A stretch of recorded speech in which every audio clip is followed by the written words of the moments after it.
All right, Milanisti. Trying a new thing. So my Restream main account seems like I was locked out, and our main admin, Husney, he's been away the last few weeks. And unfortunately, the MFA Google number, right, that you get on your phone to verify your account to log in, he has access to that. So I'm trying a different approach through as a guest and see how this works today. All right. If anybody's in the chat, let me know how the audio sounds. All right. And let's, if it's good to go, let me check something. Hold on, fellas. All right, so checking on YouTube actually looks pretty decent. So I think we can go on the show and do this. Just how to do it, take a different approach. So sometimes you just have to troubleshoot.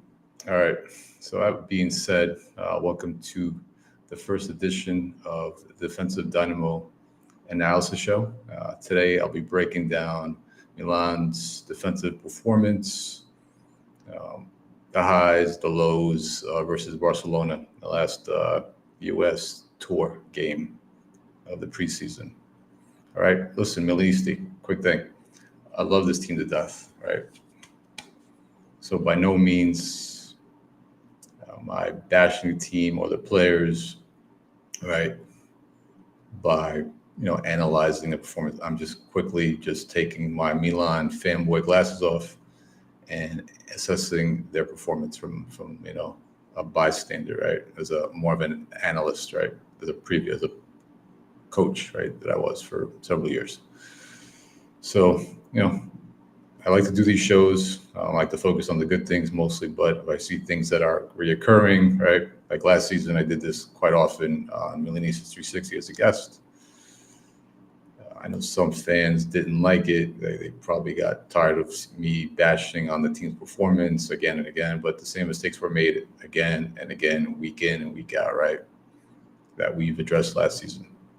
So obviously during this last preseason game, I was reviewing the game really carefully, bit by piece, especially Chow's performance, being that there's still a lot of fans out there.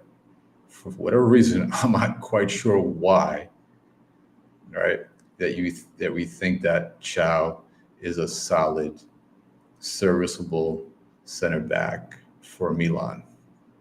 He might be a good serviceable center back for a mid-level team that's not competing for trophies, not competing for Scudettos, not trying to make runs into CL to Champions League, right? But this is Milan. We have higher expectations. If you can't cut it, you can't cut it, So that being said, that's the reason why I was looking at Chow's performance. I heard everybody said, well, Chow played, he was solid. He had a decent game. It was Tomori. That was mostly at fault. And I'll get that down in a minute, okay? That being said, let's get this show on the road. So first thing I wanted to address was the high line that Milan was playing, right? Which we've seen PLU done in the past. And then Fonseca, he's a big fan of playing that high line, right? Pressing up the pitch, like he's talked about in his press conference. He wants to press the pitch, gain possession of the ball quickly, and get in the attack, control the tempo of the game. However, what I saw was Chow and Tomori was left on that rest defense. So let me explain a rest defense really quick. This is how you set up your team in the back when your team is sending players forwards. When you have the ball in your possession, and you're sending your midfielders, right? Maybe your left wing back or your right wing back up the pitch, and your forwards to attack and try to score goals. The rest defense is set in place, how you're set up to provide support around and underneath the ball, right? So the most popular rest defense used by most teams now, because it provides more support, is the 3-2. So you have 3 players in the back and 2 players in your midfielders. So in this case, most likely for Milan would be your double pivot, right? If you're playing a 4-2-3-1 formation, right? So it would be either Benny and Loftus-Cheek or Benny and Tajani, whoever. But that 3-2 rest defense, which Milan did not use, I was expecting him to see that, being that Fonseca discussed during his press conference it wants more balance this season. He noticed the issues, during Pioli's last season on the team, coaching the team, and he wanted to address that.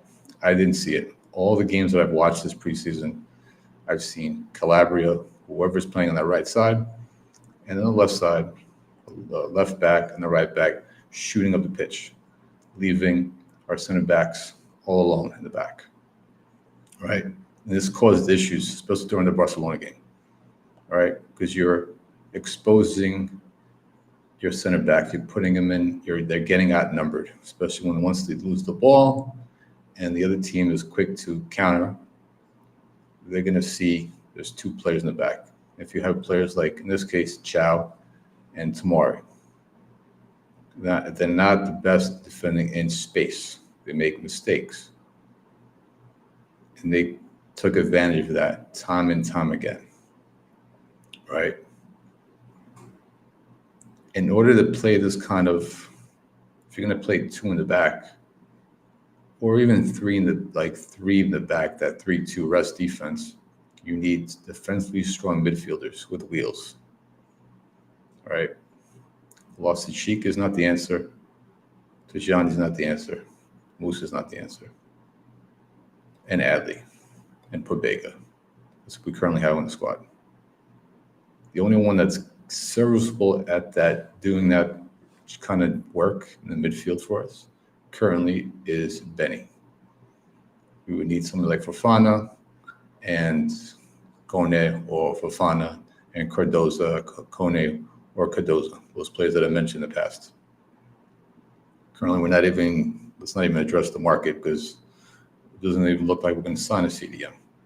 But we need two quality CDMs who are strong defensively for any of this tactics, these schemes, I should say, to work that Fonseca wants to use.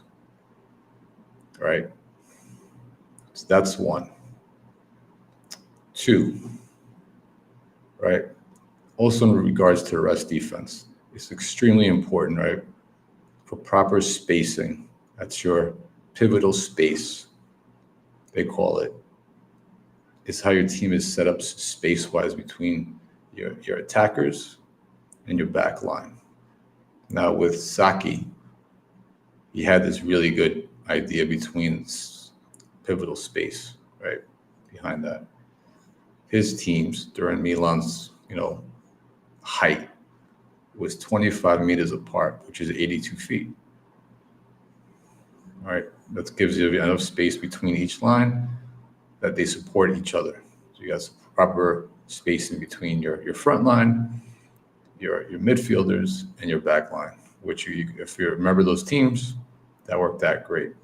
I'm not quite sure what Fonseca is, his pivotal spaces, but right now it doesn't look that great. All right, in my opinion. And it's also the players that he has. He's trying to force this similar formation that Pioli had, that Pioli only worked when he had Benny, had Kessie, and Tonali. You need the proper midfielders to that. Right now, he's forcing that issue with midfielders that we currently have on the team. So enough with the rest defense, all right, which is extremely important, but let's get into the game. So one thing I did notice, like I said, was the first thing that I saw, and this is Salamakers played on the right side today during the Barcelona game, which I was kind of surprised. Not too sure why. I know he came in as a right back, but when was the last time he played at right back at a senior level game, on a pro level? All the time I've seen him when he was at the time with Milan, he played up front, on the wings, and this time with Bologna, he was an attacker. And you're asking this kid Salamakers to play in the right back and not to expect him to make any mistakes. So during the 4-minute 41 mark, Salamakers was out of position. I know people were blaming the fullbacks. You got to remember, we had Salamakers on the right, and we had on the left side. Who was on the left side? It was, I believe it was, Tereshanu. Yeah. 2 inexperienced fullbacks playing. So during this time, Salamakers was out of position. He didn't expect, I don't expect too much out of him. He didn't read the play well. Didn't anticipate the run by Rafinha, right? Luckily, they didn't score, but the good thing that Salamakers did, I got to give him credit. He was able to get on his wheels, get into, make a nice recovery, get himself in proper position and block the shot. So that's the one play, the first one I noticed. So it was like an almost goal by Rafinha, right? That could open up the score line for Barcelona. So let's get into Chao, which, I've been on his case since last season. He just forgetting the injury that happened to him. Forget about the high ceiling that he potentially has. He hasn't shown on the field yet consistently for us. At the 21-26 mark, all right, this is their first goal they scored. He didn't bother to check. He was on the left side by himself. I don't think even Tereshanu was out of the picture because like I said, Tereshanu was pushing up the pitch. Him and Salamakers, leaving Tomori and Chao alone instead of being on that rest defense, instead of having, keeping your right back in the back, having that 3-2 rest defense. We had a 2-3 almost kind of rest defense. So you don't have proper protection, in my opinion. And it showed it because Barcelona took advantage of this time and time again. So in this case, in that first goal, Chao didn't scan his back shoulder, didn't scan the field, wasn't aware of his position, wasn't aware about the players around him. And then, which allowed Lewandowski to settle the ball with time and space, right? Also, there was a guy in his back shoulder as well, and Chao, he didn't even notice him. So by the time Lewandowski got the ball, Chao had given him way too much space, man. Chao, to his credit, was in good positioning, his good footing. He had the right position as a player, nice and low position. But you got to stay at least an arm length away from the player. All right, that's something that all defenders are taught at every level, starting at like the U11, U12. Is to extend your one of your arms, check, put a body on him. Make sure the attacking player notices that you're there. All right, and then once you get the arm length distance, you get ready. But Chao, he was too late to the play. Was scared to commit because he didn't want to get beat, and he gave Lewandowski too much space. Lewandowski took the shot on goal, and Chao didn't even bother to block the shot. He had plenty of time to react because Lewandowski was more than an arm length distance away. And Chao just sat there and watched that ball get past him, and they scored the first goal. All right. Also, late in the game, I've noticed, where was our midfield? No pressure on the ball from the midfielders, nothing. So that experiment with Loftus-Cheek was a failure. He has no business being there. I don't care how physical he is or how big he is. He's not a physical player. It's not his nature. All right. If you don't have physical midfielders, putting pressure on the ball, allowing these talented kids in Barcelona who are used to, from a young age when they're going through the academy in Barcelona, they're good with the ball at their feet. If you're giving them time and space, they're going to kill you every single time. And these young kids did it to them. All right. So that's another thing that I noticed. 47-minute mark, 47 minute and 9 seconds. Tomori, which we've seen again and again all last season, did not mark player in the back post. Same problems as last season. We saw this time and time again. This is partially to me, something that the keeper could have told him about, but he's an experienced kid. Doesn't feel like he's not comfortable calling that out.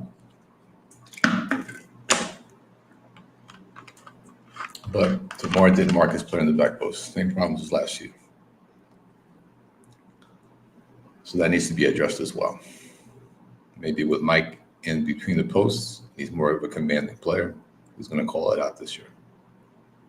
Make sure that they're marking players in the back post and they're not just sitting in the middle of the pitch marking nobody, which makes no fucking sense. All right, so let's get to the second Barca goal. Through ball led to that goal. So this was not just Tamari's fault, but Chow's fault as well. Tamari and Chow weren't on the same line. Tamari pushed up, right, to get in between the midfielder and the two players behind where that Chow was playing, was marking. Right? They didn't play the offsides trap, and that was both their faults. Because Chow's just sat there because Tamari had pulled up, didn't communicate with Chow, they weren't on the same page. Chow didn't step up to play that offsides trap. All right, it was a one-touch pass from Rafinha. So Tamari didn't have time to react to that ball. Chow but had time to react to that one-touch pass from Rafinha. All right, Chow didn't even attempt to intercept the pass, right? Because he didn't have the defensive awareness. But I'm saying this is more than just Chow's fault. This was Tamari's fault as well because they didn't communicate. They didn't play that offsides trap together. All right, so he left Chow up to dry, but also Chow didn't make the right call. Didn't realize what the situation was and didn't step up. So if he did, it would have been offsides. Or they might have created, have the other two attacking players to react to Chow and move up. Maybe they wouldn't have gotten that through ball in, right, behind them. All right, and that led to that second goal.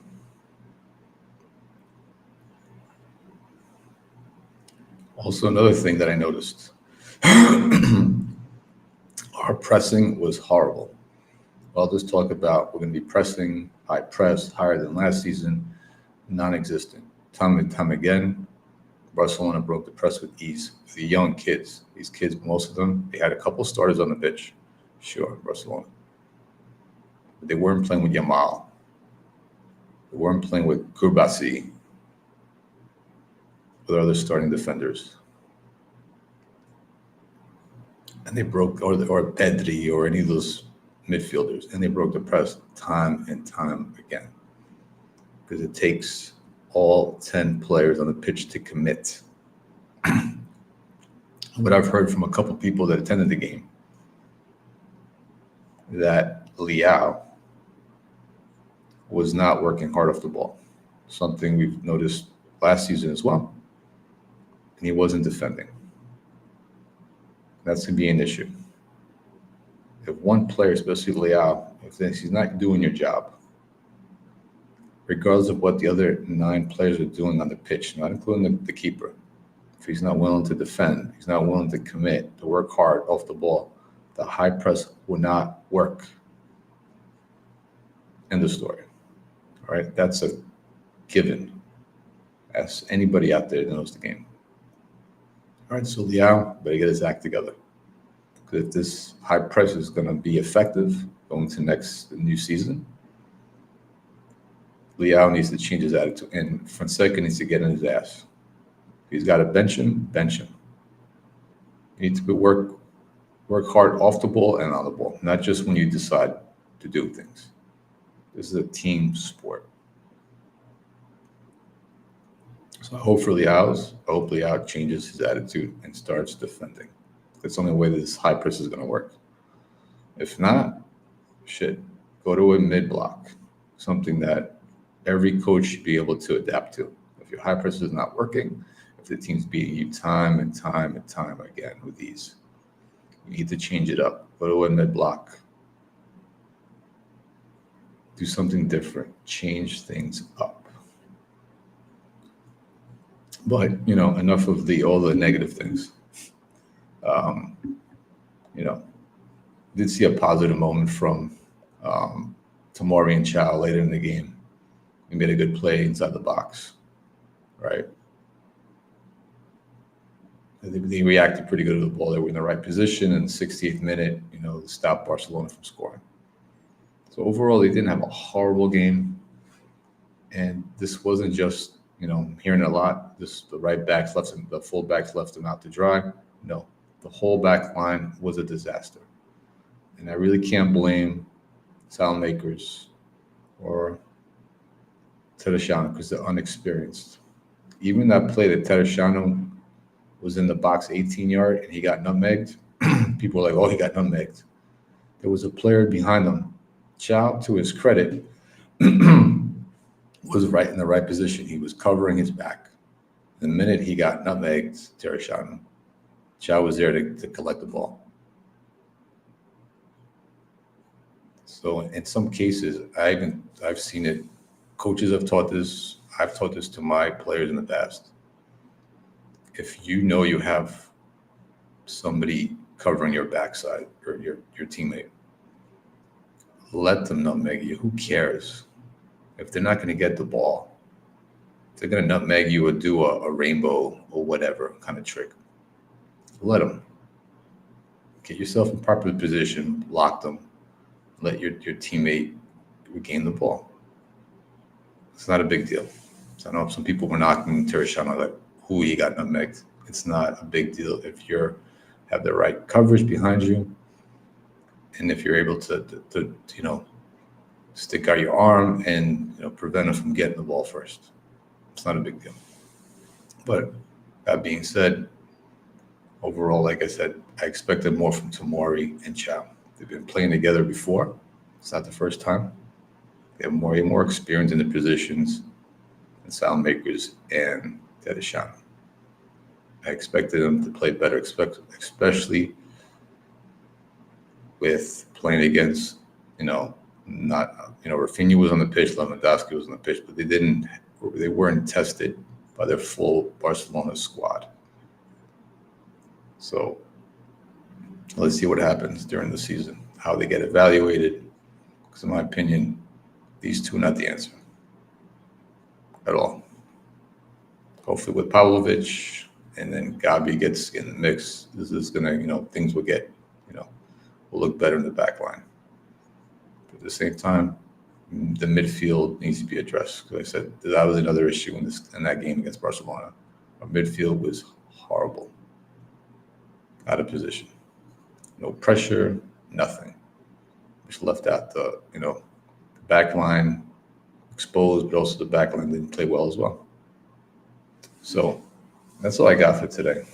All right.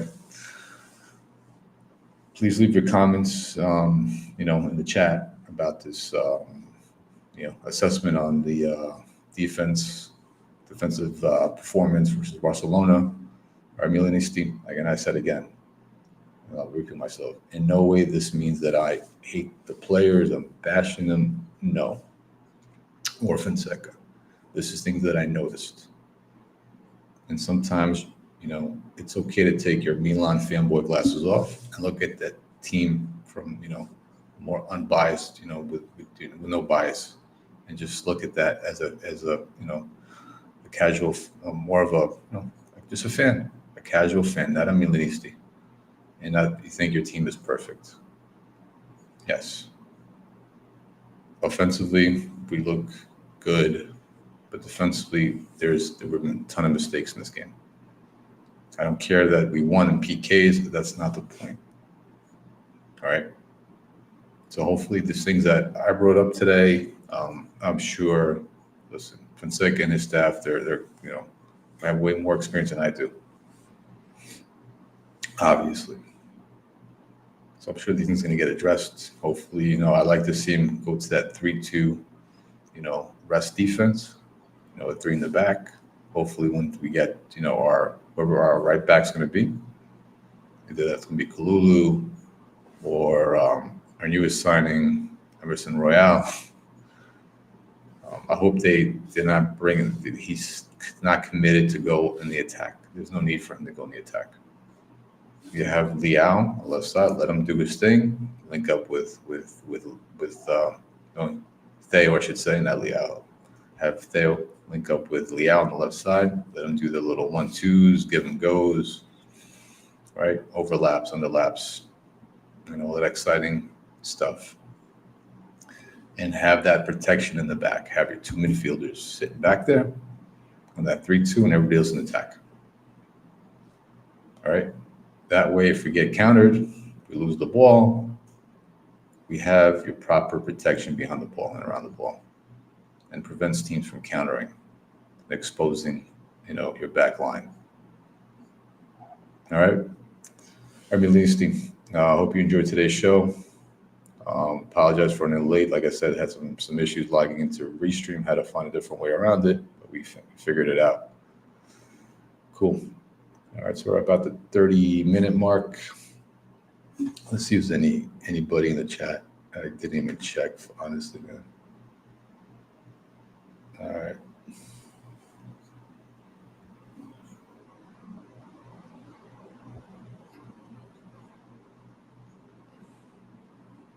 All right, so that's all I got. Again, listen, I'm excited. I'm looking forward to this season. Am I super excited? Not really. The only thing that I'm really looking forward to is seeing the youngsters play. All right. Hopefully these defensive players get a chance to get some minutes with the first team.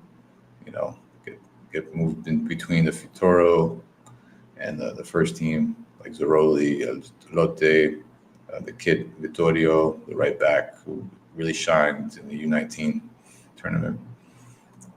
Yeah. And that's it. And we'll see how it goes. All right. Milanisti, Calcio fans, thanks for tuning in. All right. Enjoy the rest of your Friday, your weekend. And I'll see you soon. All right. Always Forza Milan. All right. Be good, everyone. Peace.